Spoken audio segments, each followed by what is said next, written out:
peace concept. Whoops.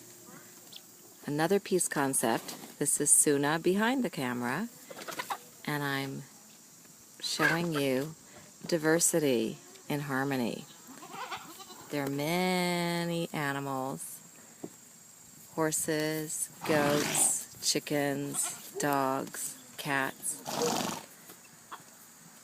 that are just living together with their different styles, but they are an example of diversity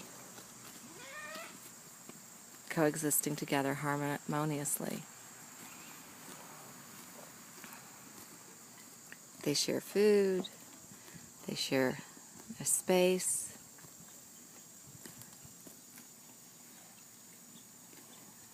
and they also keep to themselves.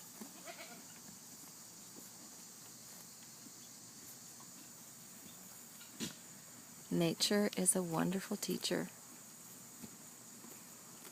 These animals teach us about peace and harmony, caring for one another.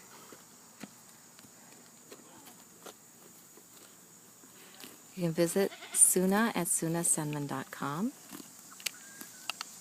Also, you can get my book, Peace, Discovering Life's Harmony Through Relationships. I'd love to hear from you as you write the book together with me. Write me at suna.sunasenman.com and enjoy learning from nature.